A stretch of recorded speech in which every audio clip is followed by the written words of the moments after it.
In a world full of pointless sequels, there's like no other franchise except for Jurassic Park. This franchise have been milked to death by absolute sequels.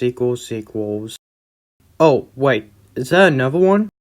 Oh, yippee. Yes, I am one of these people who have a sentiment that we need more original work than just, well, plain sequels.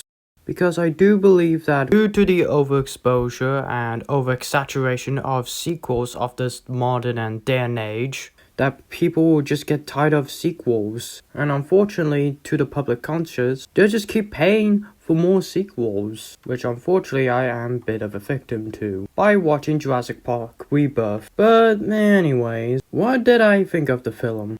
But before we get into it, there is gonna be some spoilers, so if you haven't watched this film, get out!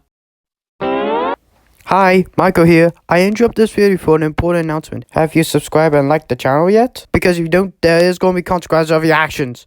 Good? Well then, enjoy the rest of the video then.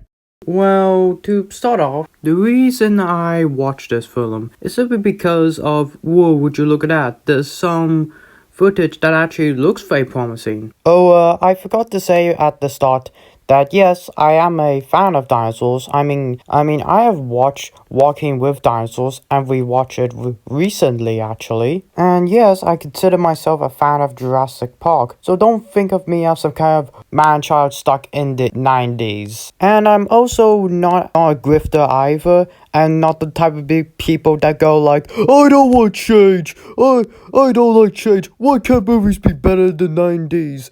Movies were better in my days. That type of mentality. No, I am not one of these people. It's just my opinion, you know. Like, come on, guys. But anyways, without a further ado, let's get into it. Finally, Spinosaurus is making a return for once, and I'm just looking forward to that. But before we go any further, I just want to clarify that this review is just going to be the same one from Letterboxd, so if you haven't seen my Letterboxd review, then check out my account. Well, with that being said, is this movie good? Well, it's a fine watch, but I feel like this movie could have been potentially great because there's a lot of ideas that I do like parts of the film. Dinosaurs are now trapped in an isolated island by a bunch of scientists who are trying to mutate dinosaurs. Now Soa is trying to revive the public from the heart disease by taking the blood and DNA from 3 Pacific dinosaurs. Oh, would you look at that? The concept isn't ideal, but hey, at least it's not about locusts. Though I do find the opening just dumb. This is why I don't eat Snickers. To address the first problem from this film, it has the same formatted plot, where the titular main characters usually survives at the end, where they discover that the dinosaurs aren't exactly the villains. It turns out to be some kind of greedy guy for some reason. Because corporate greed, of course. Yeah, it's just kind of a bummer that has the same narrative choice, which is just the big problem for me with the narrative choice they utilize. So they also have a huge marketing push of the Distosaurus Rex, but for some reason the movie made it to the end, which for some reason, there's like no focus on that mutant dinosaur. Like, are we supposed to feel sad for it, or like, the problem is that the D-Rex just don't get much screen time. Like, are we supposed to sympathize with it? It doesn't seem like it, because what the D-Rex mostly do is just crash, bang, kill people, and that's just about it. That's what it only could do. All the other main characters are just fine, I guess, but the only person that feel like they have like an actual character arc is the captain, who has lost 2 people who meant to him. I mean, of course he's the captain of the ship, and he's the one who chased away from the T-Rex. So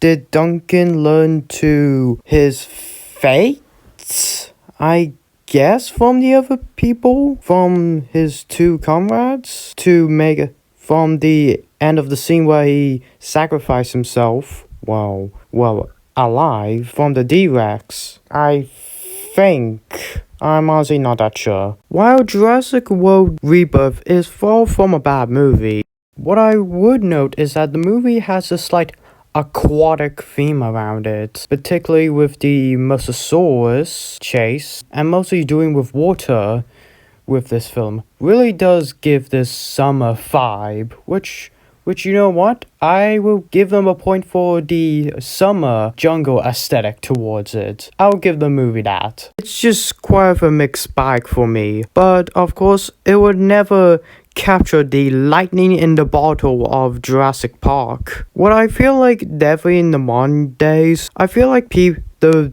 mainstream dinosaur movies just don't do a good job of fostering a curiosity of science, which GarytheGremlin has bring that up. Also check his channel, by the way. Love this guy. Because dinosaurs have a lot in common with science, and I just don't think the public is interested enough to bring up the science factor. Like, sure, the OG Jurassic Park movie was an action movie, yes, but it also serves as a cautionary tale of our mistakes in our humanity.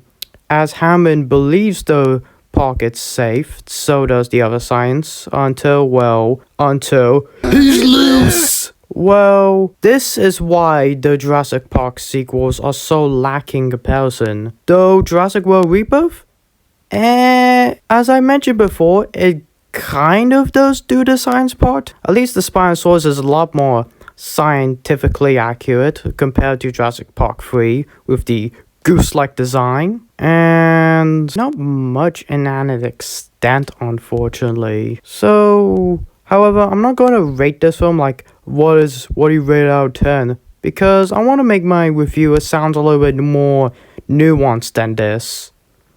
But to make myself even more nuanced, the Jurassic World toys, they're kind of cool. Tail Thrasher Spinosaurus, Colossal T-Rex, and my favorite figure of them all, Rampage Rumble in Rampage D-Rex.